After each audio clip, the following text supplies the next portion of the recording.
श्री शिवाय नमस्तुभ्यम। प्रिय श्रोतागण, आप सभी को सोमवार व्रत की हार्दिक शुभकामनाएं। आज सुनिए सोमवार व्रत की पौराणिक कथा। अगर आप भगवान भोलेनाथ और माता पार्वती के आशीर्वाद चाहते हैं तो कथा को पूरा अवश्य सुनिएगा। आधा अधूरा कथा सुनने से दोष लगता है, तो कथा को पूरी श्रद्धा और प्रसन्नचित मन से श्रवण कीजिए। एक नगर में एक बहुत धनवान साहूकार रहता था। उसके घर में धन की कमी नहीं थी, परंतु वह बहुत दुखी था क्योंकि उसके कोई पुत्र नहीं था। वह इसी चिंता में दिन रात दुखी रहता था। पुत्र की कामना के लिए वह प्रत्येक सोमवार शिव जी का व्रत और पूजन किया करता था तथा संयम काल मंदिर जाकर शिव जी के सामने दीपक जलाया करता था। उसके इस भक्ति भाव को देखकर एक समय माता पार्वती ने शिव जी महाराज से कहा, महाराज, यह साहूकार आपका अनन्य भक्त है, सदैव आपका व्रत और पूजन बड़ी श्रद्धा से करता है। आपको इसकी मनोकामना पूर्ण करनी चाहिए। शिव जी ने कहा, हे पार्वती, यह संसार कर्म क्षेत्र है। किसान खेत में जैसा बीज बोता है वैसा ही फसल काटता है। उसी तरह मनुष्य इस संसार में जैसा कर्म करते हैं वैसा ही फल भोगते हैं। माता पार्वती ने अत्यंत आग्रह से कहा, महाराज, जब यह आपका अनन्य भक्त है और अगर इसको किसी प्रकार का कोई दुख है तो उसे आपको अवश्य दूर करना चाहिए। आप तो सदैव अपने भक्तों पर दयालु होते हैं और उनके दुखों को दूर करते हैं। यदि आप ऐसा नहीं करेंगे तो मनुष्य आपका पूजन तथा व्रत क्यों करेंगे। माता पार्वती का ऐसा आग्रह देख शिव जी कहने लगे, हे पार्वती, इसके कोई पुत्र नहीं है, इसी चिंता में यह अति दुखी रहता है। इसके भाग्य में पुत्र न होने पर भी मैं इसको पुत्र की प्राप्ति का वर देता हूँ, परंतु वह पुत्र केवल 12 वर्ष तक जीवित रहेगा। इसके पश्चात वह मृत्यु को प्राप्त हो जाएगा। इससे अधिक मैं इसके लिए नहीं कर सकता।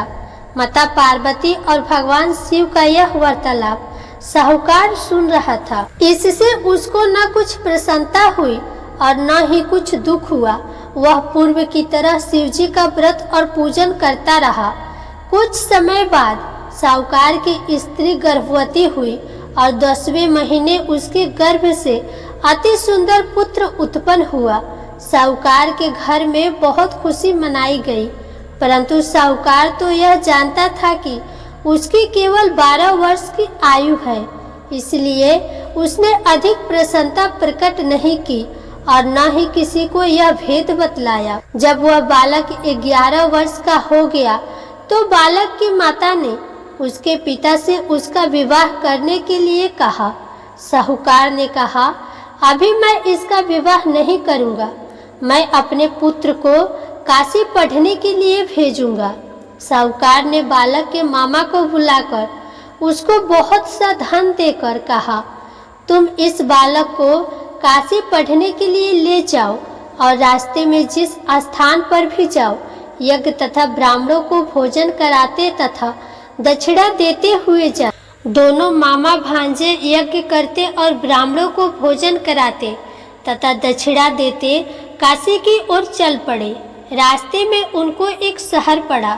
उस शहर के राजा की कन्या का विवाह था, परंतु जो राजकुमार विवाह कराने के लिए आया था वह एक आंख से काना था।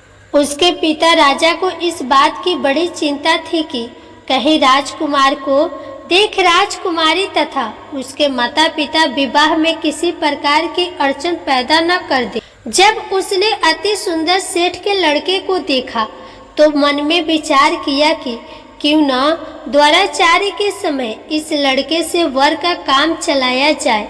ऐसा मन में विचार कर राजकुमार के पिता ने उस लड़के और उसके मामा से बात की।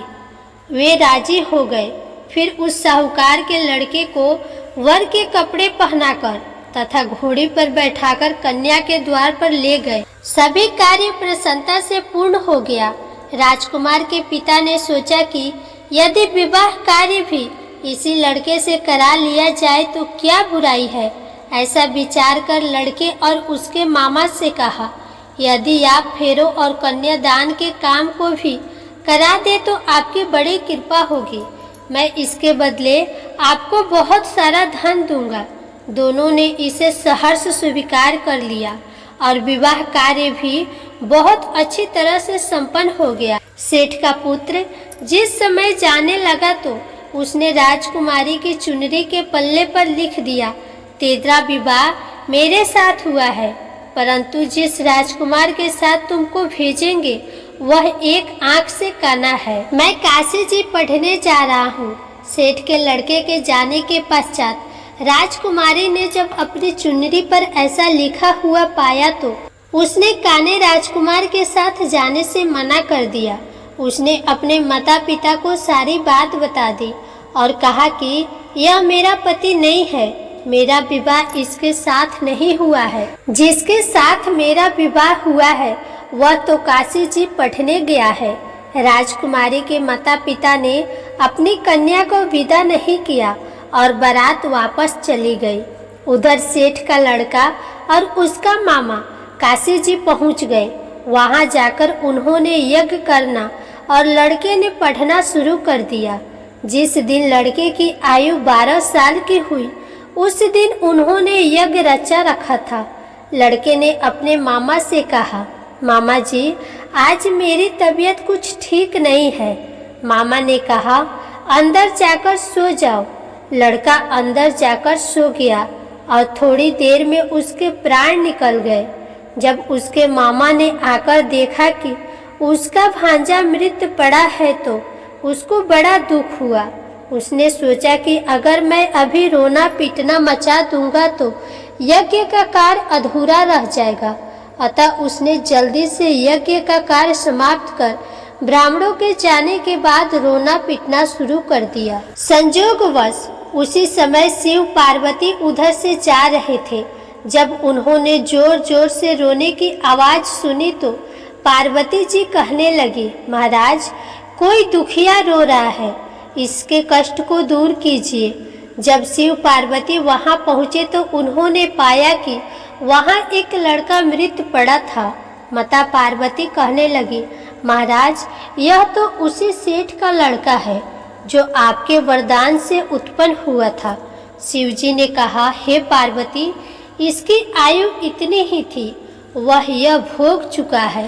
तब पार्वती जी ने कहा, हे महाराज इस बालक को और आयु दो, नहीं तो इसके माता पिता तड़प तड़प कर मर जाएंगे। माता पार्वती के बार बार आग्रह करने पर शिवजी ने उसको जीवन का वरदान दिया। शिवजी की कृपा से वह लड़का जीवित हो गया। शिवजी और पार्वती कैलाश पर्वत पर चले गए। शिक्षा पूर्ण होने पर वह लड़का और उसका मामा उसी प्रकार यज्ञ करते, ब्राह्मणों को भोजन कराते तथा दक्षिणा देते अपने घर की ओर चल पड़े। रास्ते में उसी शहर में आए जहां उस लड़के का वहां की राजकुमारी से विवाह हुआ था। वहां आकर उन्होंने यज्ञ आरंभ कर दिया। उस लड़के के ससुर वहां के राजा ने उनको पहचान लिया और महल में ले जाकर उसकी बहुत आवभगत की। बहुत से दास दासियों सहित आदर पूर्वक अपनी राजकुमारी और जमाई को विदा किया। जब वे अपने शहर के निकट आए तो मामा ने कहा कि मैं पहले तुम्हारे घर जाकर तुम्हारे माता पिता को खबर कर आता हूँ। जब उस लड़के का मामा घर पहुँचा तो लड़के के माता पिता घर की छत पर बैठे थे। उन्होंने यह प्रण कर रखा था कि यदि हमारा पुत्र सकुशल लौट आया तो हम राजी खुशी नीचे आ जाएंगे, नहीं तो छत से गिरकर अपने प्राण दे देंगे। उस लड़के के मामा ने आकर जब यह समाचार दिया कि आपका पुत्र आ गया है तब उनको विश्वास नहीं हुआ। तब उसके मामा ने शपथ पूर्वक कहा कि आपका पुत्र अपनी पत्नी तथा बहुत सारा धन साथ लेकर आया है। तो सेठ प्रसन्नता से भर उठा। सेठ सेठानी आनंद पूर्वक नीचे आए। बाहर आकर उन्होंने अपने पुत्र तथा उसकी पत्नी का भरपूर स्वागत किया। सभी बड़ी प्रसन्नता के साथ रहने लगे। जो कोई सोमवार के व्रत को धारण करता है अथवा इस कथा को पढ़ता या सुनता है, उसके सब दुख दूर होकर उसकी समस्त मनोकामनाएं पूर्ण होती है तथा इस लोक में नाना प्रकार के सुख भोगकर अंत में सदा शिव के लोक को प्राप्त होते हैं। जय भोलेनाथ। माता पार्वती की जय। अब आप सुनिए सोमवार व्रत की दूसरी कथा। बहुत समय पहले वास्कल नामक गांव में बिंदु नाम का एक ब्राह्मण रहता था। वह अधर्मी, दुरात्मा और महापापी था। उसकी स्त्री बहुत सुंदर थी। उसका नाम चंचुला था। वह सदा उत्तम धर्म का पालन करती थी, परंतु बिंदु वैश्यागामी था। इस तरह कुकर्म करते हुए बहुत समय हो गया। उसकी स्त्री काम से पीड़ित होने पर भी सधर्म नाश के भय से कलेश सहकर भी काफी समय तक धर्म भ्रष्ट नहीं हुई, परंतु आगे चलकर वह भी अपने दुराचारी पति के आचरण से प्रभावित होकर दुराचारी और अपने धर्म से विमुख हो गई। इस तरह दुराचार में डूबे हुए उन पति पत्नी का बहुत सा समय व्यर्थ बीत गया। वैश्यागामी, दूषित बुद्धि वाला वह दुष्ट ब्राह्मण बिंदुक मृत्यु को प्राप्त होकर नरक में चला गया। बहुत समय तक नरक की दुखों को भोगकर वह मूढ़ बुद्धि पापी विंध्य पर्वत पर भयंकर पिशाच हुआ। इधर उस दुराचारी बिंदु के मर जाने पर वह चंचुला नामक स्त्री बहुत समय तक पुत्रों के साथ अपने घर में रहती रही। पति के मृत्यु के बाद वह भी अपने धर्म से गिरकर पर पुरुषों का संग करने लगी थी। सती विपत्ति में भी अपने धर्म का पालन करना नहीं छोड़ती। यही तो तप है। कठिन तो होता है, लेकिन इसका फल मीठा होता है। एक दिन देवयोग से किसी पुण्य पर्व के आने पर वह अपने भाई बंधुओं के साथ गोकर्ण क्षेत्र में गई। उसने तीर्थ के जल में स्नान किया और बंदी जनों के साथ यहाँ वहाँ घूमने लगी। वह एक देव मंदिर में गई। वहाँ उसने एक ब्राह्मण के मुख से भगवान शिव की परम पवित्र एवं मंगलकारी कथा सुनी। ब्राह्मण कह रहे थे कि जो स्त्रियां व्यभिचार करती है वे मरने के बाद जब यमलोक जाती है तब यमराज के दूत उन्हें तरह तरह से यातनाएं देते हैं कि वे उसके कमांगों को तप्त लोहे के डंडों से दागते हैं, तप्त लोहे के डंडों से उसका संसर्ग कराते हैं। ये सारे दंड इतनी वेदना देने वाले होते हैं कि जीव पुकार पुकार कर कहता है कि अब वह ऐसा नहीं करेगा, लेकिन यमदूत उसे छोड़ते नहीं हैं। कर्मों का फल तो सभी को भोगना पड़ेगा। देव, ऋषि, मनुष्य सभी इससे बंधे हुए हैं। ब्राह्मण के मुख से ये वैराग्य बढ़ाने वाली कथा को सुनकर चंचुला भय से व्याकुल हो गई। कथा समाप्त होने पर सभी लोग वहां से चले गए। तब कथा वाचने वाले ब्राह्मण देवता से चंचुला ने कहा, हे ब्राह्मण, धर्म को न जानने के कारण मेरे द्वारा बहुत बड़ा दुराचार हुआ है। स्वामी, मेरे ऊपर कृपा कर मेरा उद्धार कीजिए। आपके प्रवचन को सुनकर मुझे इस संसार से वैराग्य हो गया है। मुझ मूढ़ चित्त वाली पापनी को धिक्कार है। मैं निंदा के योग्य हूँ। मैं बुरे विषयों में फंसकर अपने धर्म से विमुख हो गई थी। कौन मुझ जैसी को मार्ग में मन लगाने वाली पापनी का साथ देगा? जब यमदूत मेरे गले में फंदा डालकर मुझे बांधकर ले जाएंगे और नरक में मेरे शरीर के टुकड़े करेंगे, तब मैं कैसे उन महान यातनाओं को सहन कर पाऊंगी? मैं सब प्रकार से नष्ट हो गई हूँ, क्योंकि अभी तक मैं हर तरह से पाप में ही डूबी रही हूँ। हे ब्राह्मण, आप मेरे गुरु हैं, आप ही मेरे माता पिता हैं। मैं आपकी शरण में आई हूँ। मुझ अबला का अब आप उद्धार कीजिए। इस प्रकार विलाप करती हुई चंचुला ब्राह्मण देवता के चरणों में गिर पड़ी। तब ब्राह्मण ने उसे कृपा पूर्वक उठाया और इस प्रकार कहा, नारी, तुम सौभाग्यशाली हो जो भगवान शंकर की कृपा से तुमने वैराग्यपूर्ण यह कथा सुनी है और कथा को सुनकर समय से अपनी गलती का एहसास कर लिया है। तुम डरो मत और भगवान शंकर की शरण में जाओ। उनकी परम कृपा से तुम्हारे सभी पाप नष्ट हो जाएंगे। मैं तुम्हें भगवान शिव की कथा सहित वह मार्ग बतलाऊंगा जिसके द्वारा तुम्हें सुख देने वाली उत्तम गति प्राप्त होगी। शिव कथा सुनने से तुम्हारी बुद्धि शुद्ध हो गई है और तुम्हें पश्चाताप हुआ है तथा मन से वैराग्य उत्पन्न हुआ है।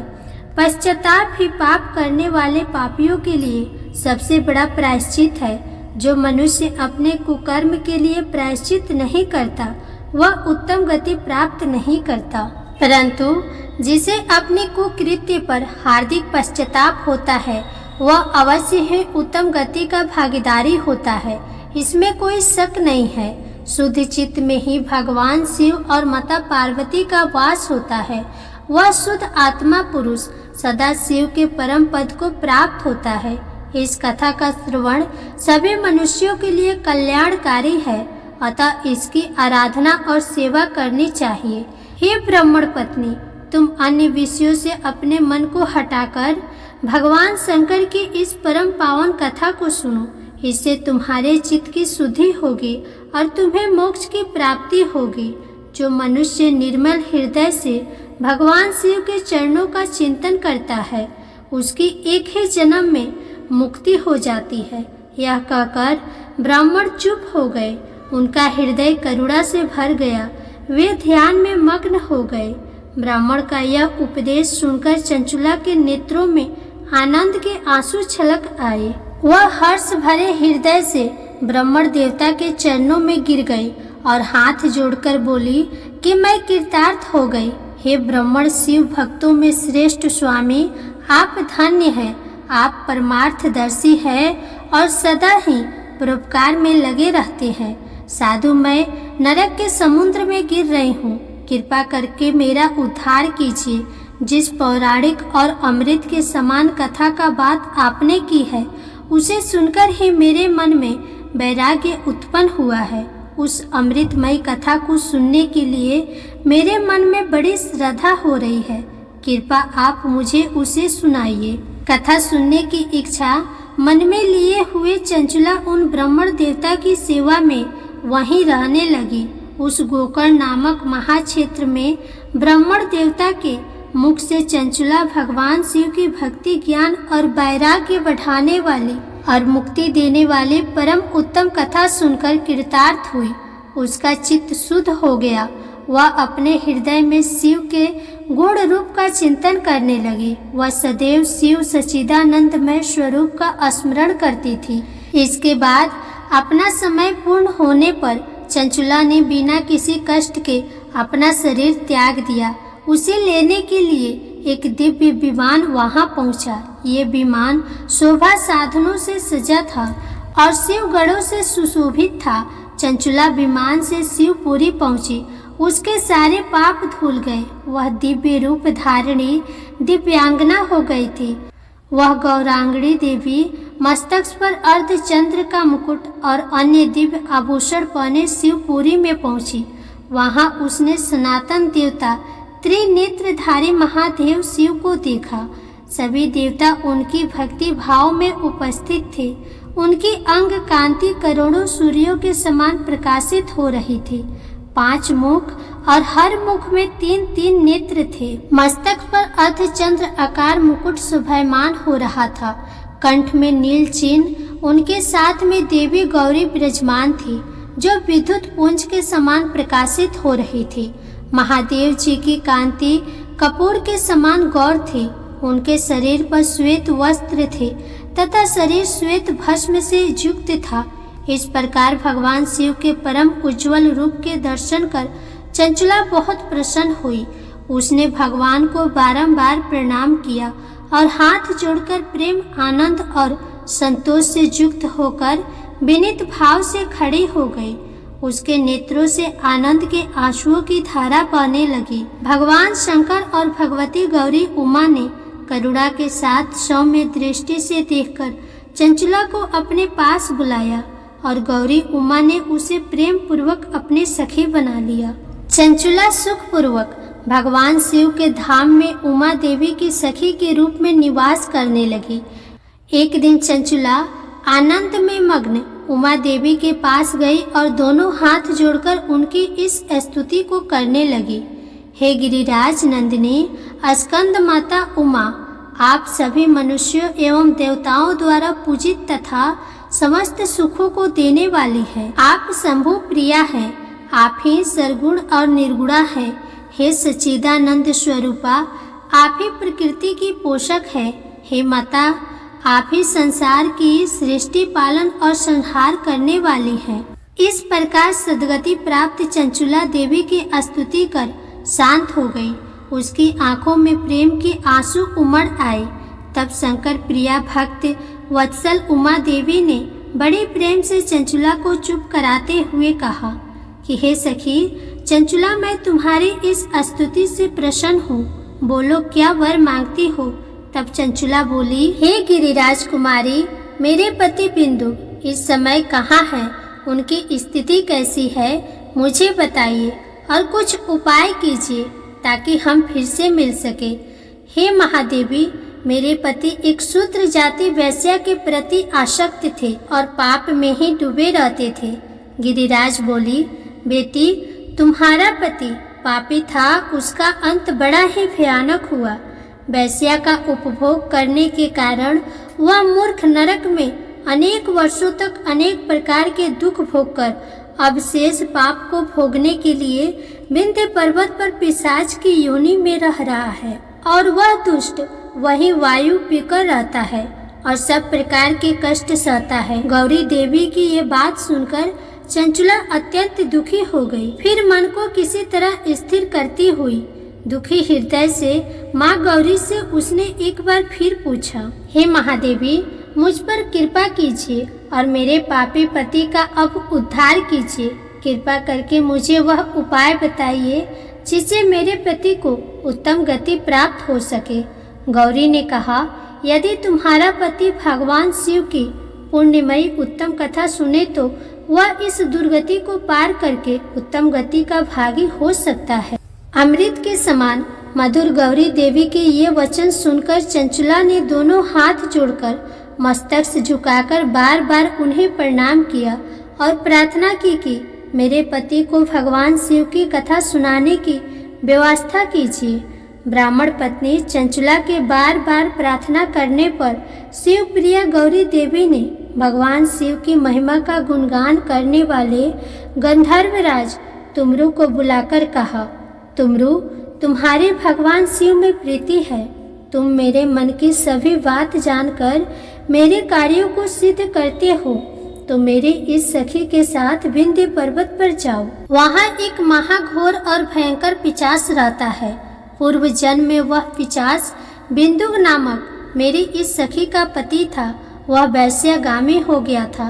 वह स्नान संध्या आदि नित्य कर्म छोड़कर अपवित्र रहने लगा। क्रोध के कारण उसकी बुद्धि भ्रष्ट हो गई थी। दुर्जनों से उसकी मित्रता और सज्जनों से द्वेष बढ़ गया था। वह अस्त्र शस्त्र से हिंसा करता, लोगों को सताता और उनके घरों में आग लगा देता था।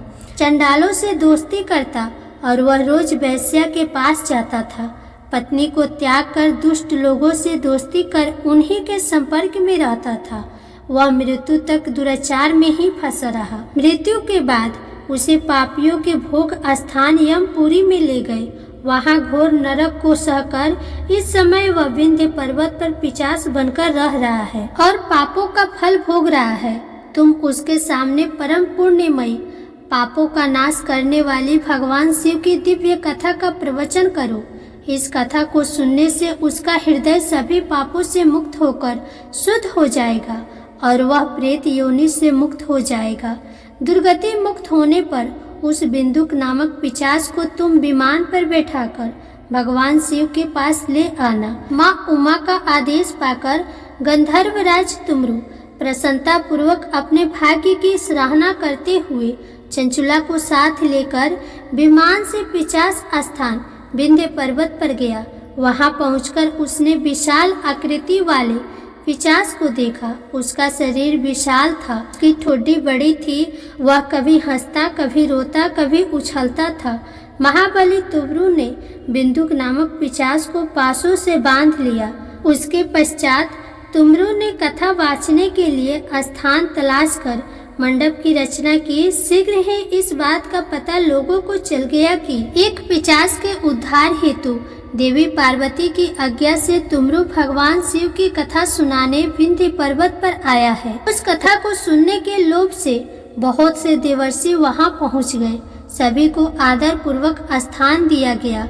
पिशाच बिंदु को पासों में बांधकर आसन पर बैठाया गया और तब तुमरू ने परम उत्तम भगवान शिव की अमृत कथा का गान शुरू किया, जिसे सुनकर सभी श्रोता कृतार्थ हो गए। परम पुण्यमयी कथा को सुनकर पिशाच सभी पापों से मुक्त हो गया और उसने पिशाच शरीर का त्याग कर दिया। शीघ्र ही उसका रूप दिव्य हो गया। उसका शरीर गौर वर्ण का हो गया।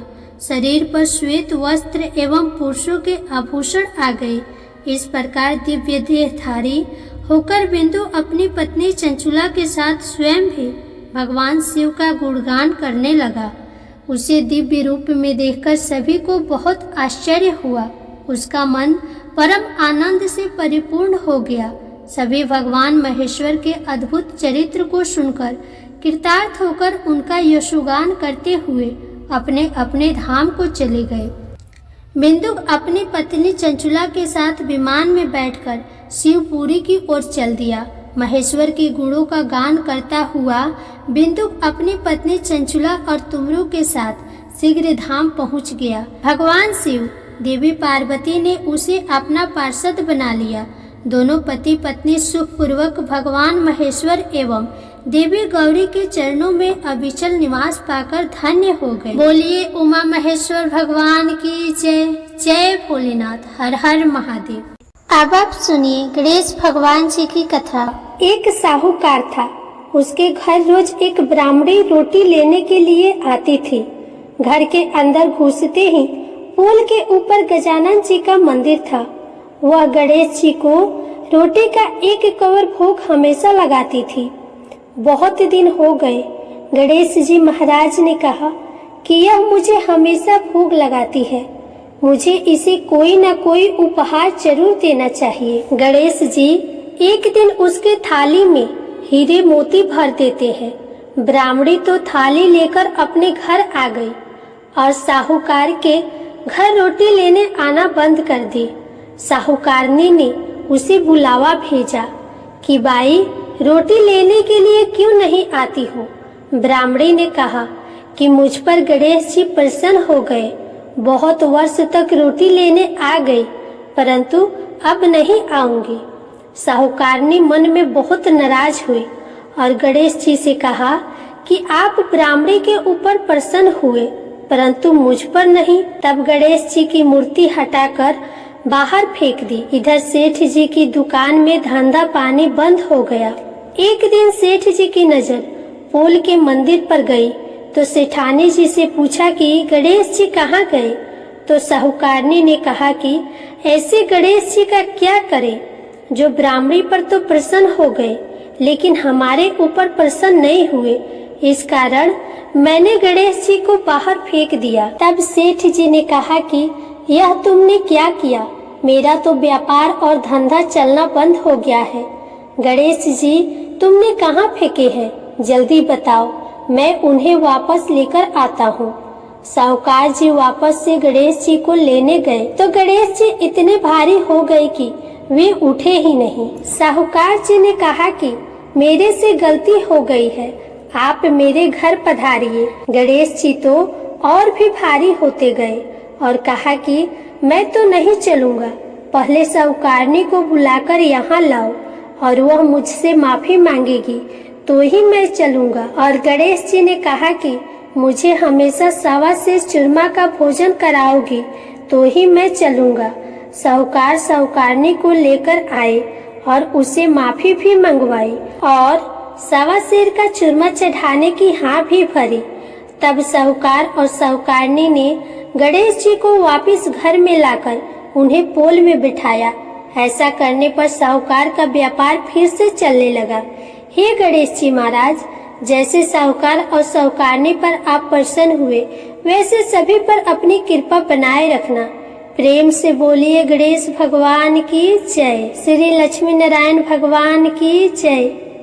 अब आप सुनिए भगवान भोलेनाथ की आरती।